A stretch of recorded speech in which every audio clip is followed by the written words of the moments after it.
परवर्ती खबर को आसिबा आज आयुष्मान भारत डिजिटल मिशन आज आयुष्मान भारत डिजिटल मिशन शुभारंभ करुछंती प्रधानमंत्री नरेंद्र मोदी सीधासलख नहीं जाऊँ आपन को एक नए चरण में प्रवेश कर रहा है और ये सामान्य चरण नहीं है, ये असामान्य चरण है। आज एक ऐसे मिशन की शुरुआत हो रही है जिसमें भारत की स्वास्थ्य सुविधाओं में क्रांतिकारी परिवर्तन लाने की बहुत बड़ी ताकत है। साथियों, 3 साल पहले पंडित दीनदयाल उपाध्याय जी की जन्म जयंती के अवसर पर पंडित जी को समर्पित आयुष्मान भारत योजना पूरे देश में लागू हुई थी। मुझे खुशी है कि आज से आयुष्मान भारत डिजिटल मिशन भी पूरे देश में शुरू किया जा रहा है। ये मिशन देश के गरीब और मध्यम वर्ग के इलाज में होने वाली जो दिक्कतें हैं, उन दिक्कतों को दूर करने में बहुत बड़ी भूमिका निभाएगा। टेक्नोलॉजी के माध्यम से मरीजों को पूरे देश के हजारों अस्पतालों से कनेक्ट करने का जो काम आयुष्मान भारत ने किया है, आज उसे भी विस्तार मिल रहा है, एक मजबूत टेक्नोलॉजी प्लेटफॉर्म मिल रहा है।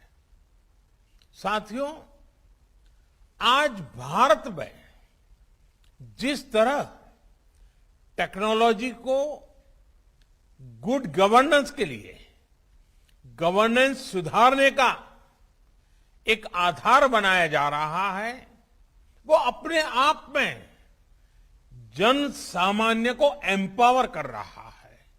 यह अभूतपूर्व है। डिजिटल इंडिया अभियान ने भारत के सामान्य मानवी को डिजिटल टेक्नोलॉजी से कनेक्ट करके देश की ताकत अनेक गुना बढ़ा दी है।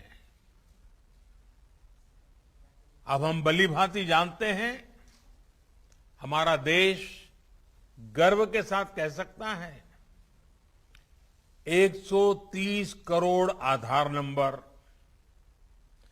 118 करोड़ मोबाइल सब्सक्राइबर्स, लगभग 80 करोड़ इंटरनेट यूजर,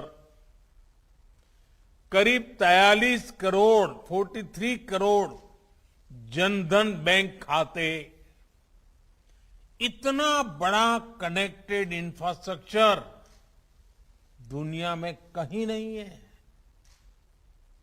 ये डिजिटल इंफ्रास्ट्रक्चर राशन से लेकर प्रशासन तक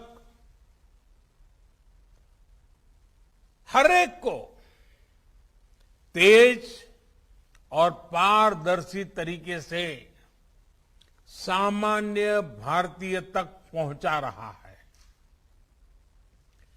यूपीआई के माध्यम से कभी भी कहीं भी डिजिटल लेन देन में आज भारत दुनिया में अपनी पहचान बना रहा है। अभी देश में जो ई रूपी वाउचर शुरू किया गया है, वो भी एक शानदार पहल है। साथियों, भारत के डिजिटल समाधानों ने कोरोना से लड़ाई में भी हर भारतीय को बहुत मदद की है, एक नई ताकत दी है। अब जैसे आरोग्य